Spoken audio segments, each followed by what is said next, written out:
Hi friends, ಎಲ್ಲರಿಗೂ ನಮಸ್ಕಾರ. ನಂದಿನಿ ಕಿಚನ್ಗೆ ಸ್ವಾಗತ. ಈ ದಿನ ವಿಡಿಯೋದಲ್ಲಿ ಸ್ಟ್ರೀಟ್ ಸ್ಟೈಲ್ ಗರಿಗರಿಯಾಗಿರುವ ಮಿಲ್ ಮೇಕರ್ ಪಕೋಡ ಈವ್ನಿಂಗ್ ಟೈಮಲ್ಲಿ ಈ ರೀತಿಯಾಗಿ ಮಾಡಿಡಿ. ಇನ್ನೊಂದು ಪಕೋಡ ಕೇಳೋದೇ ಇಲ್ಲ ಮಕ್ಕಳು, ಅಷ್ಟು ಚೆನ್ನಾಗಿರುತ್ತೆ. ಹಾಗಾದರೆ ವಿಡಿಯೋನ ಸ್ಕಿಪ್ ಮಾಡದೆ ಪೂರ್ತಿಯಾಗಿ ನೋಡಿ. ಹಾಗೆ ನಮ್ಮ ವಿಡಿಯೋಗೆ ಒಂದು ಲೈಕ್ ಮಾಡೋದನ್ನು ಮಾತ್ರ ಮರಿಬೇಡಿ. ನೋಡಿ, ನಾನು ಈ ರೀತಿಯಾಗಿರುವ ಮಿಲ್ ಮೇಕರ್ ಅಥವಾ ಸೋಯಾ ಚಂಕ್ಸ್ನ ತೊಗೊಳ್ತಾ ಇದ್ದೀನಿ. ಇದರಲ್ಲಿ ದೊಡ್ಡ ಸೈಜು ಸಹ ಸಿಗುತ್ತೆ. ಇವಾಗ ಇದನ್ನು ಒಂದು ಪಾತ್ರೆಯಲ್ಲೇ ಹಾಕ್ಕೊಂಡು ಇದಕ್ಕೆ ಬಿಸಿನೀರನ್ನು ಹಾಕೋಬೇಕು. ಬಿಸಿನೀರು ಹಾಕೊಂಡ್ಮೇಲೆ 10 ನಿಮಿಷಗಳ ಕಾಲ ಇದನ್ನು ನೆನೆ ಇಡಬೇಕಾಗುತ್ತೆ. 10 ನಿಮಿಷ ಆದಮೇಲೆ ನೀರನ್ನೆಲ್ಲ ಬಸ್ಕೊಂಡಾದಮೇಲೆ ಚೆನ್ನಾಗಿ ಹಿಂಡ್ಕೊಂಡು ಒಂದು ಮಿಕ್ಸಿಂಗ್ ಬೌಲ್ಗೆ ಹಾಕೊಳ್ಳೋಣ. ನೋಡಿ, ಈ ರೀತಿಯಾಗಿ ನಾನು ನೀರನ್ನೆಲ್ಲ ಬಸ್ಕೊಂಡು ಇಟ್ಕೊಂಡಿದ್ದೀನಿ. ಇವಾಗ ಇದಕ್ಕೆ ನಾನು ಅರ್ಧ ಟೇಬಲ್ ಸ್ಪೂನ್ ಅರಿಶಿಣದ ಪುಡಿ ಹಾಗೂ ಖಾರಕ್ಕೆ 1 ಟೇಬಲ್ ಸ್ಪೂನ್ ಅಚ್ಚ ಖಾರದ ಪುಡಿ ಹಾಗೂ 1/4 ಟೀ ಸ್ಪೂನ್ ಆಮ್ಚೂರು ಪುಡಿ ಬದಲಾಗಿ ನೀವು ನಿಂಬೆಹಣ್ಣಿನ ರಸವನ್ನು ಸಹ ಹಾಕೋಬೋದು. ಹಾಗೆ 1/4 ಟೀ ಸ್ಪೂನ್ ಗರಂ ಮಸಾಲ, ಹಾಗೆ 1/4 ಟೀ ಸ್ಪೂನ್ ಧನಿಯಾ ಪುಡಿ, ಹಾಗೆ ಇದಕ್ಕೆ ಅರ್ಧ table spoon ginger garlic paste ಹಾಗೂ ರುಚಿಗೆ ತಕ್ಕಷ್ಟು ಉಪ್ಪನ್ನು ಹಾಕ್ಕೊಂಡು ಚೆನ್ನಾಗಿ ಮಿಕ್ಸ್ ಮಾಡ್ಕೋಬೇಕು ಡ್ರೈ ಆಗಿ. ಸೋಯಾ ಚಂಕ್ಸ್ ಅಥವಾ ಮಿಲ್ ಮೇಕರ್ಗೆ ಚೆನ್ನಾಗಿ ಹಿಡಿಬೇಕು ಉಪ್ಪು, ಖಾರ, ಹುಳಿ ಎಲ್ಲ.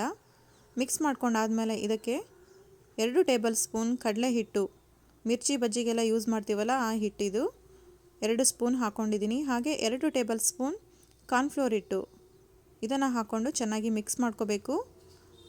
ಸೋಯಾ ಚಂಕ್ಸ್ಗೆಲ್ಲ ಚೆನ್ನಾಗಿ ಕೋಟ್ ಆಗಬೇಕು. ಆ ರೀತಿಯಾಗಿ ನಾವು ಮಿಕ್ಸ್ ಮಾಡಿಕೊಂಡು ಇಟ್ಕೊಂಡು ಒಂದು 5 ನಿಮಿಷಗಳ ಕಾಲ ಇದನ್ನು ನಾವು ಹಾಗೆ ಬಿಡಬೇಕಾಗುತ್ತೆ.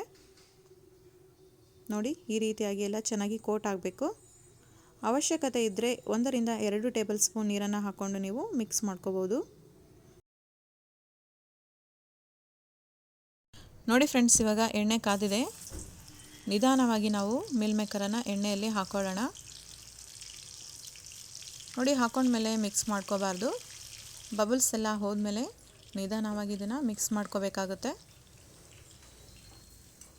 ಇದು ಕಲರ್ ಚೇಂಜ್ ಆಗಬೇಕು ಹಾಗೂ ಗರಿಗರಿಯಾಗಿ ಆಗಬೇಕು.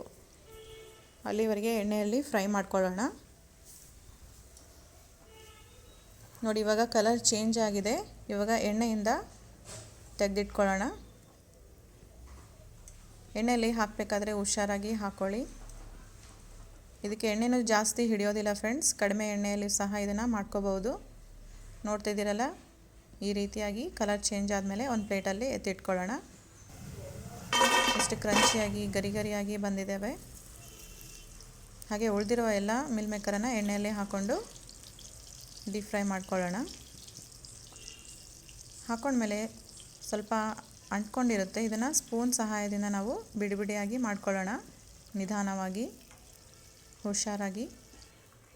ನೋಡಿ, ಸ್ವಲ್ಪ ಕಲರ್ ಚೇಂಜ್ ಆದಮೇಲೆ ಇದನ್ನು ಮಿಕ್ಸ್ ಮಾಡಿಕೊಂಡು ಗರಿ ಆದಮೇಲೆ ಇದನ್ನು ನಾವು ಒಂದು ಪ್ಲೇಟಿಗೆ ಹಾಕ್ಕೊಳ್ಳೋಣ. ಈ ರೆಸಿಪಿ ನಿಮಗೆಲ್ಲ ಇಷ್ಟ ಆಗಿದೆ ಅಂತ ತಿಳ್ಕೊತೀನಿ. ನೀವು ಮನೆಯಲ್ಲಿ ಖಂಡಿತವಾಗಿ ಟ್ರೈ ಮಾಡಿ, ತುಂಬ ರುಚಿಯಾಗಿರುತ್ತೆ. ಮಕ್ಕಳಂತೂ ತುಂಬ ಇಷ್ಟಪಟ್ಟು ತಿಂತಾರೆ.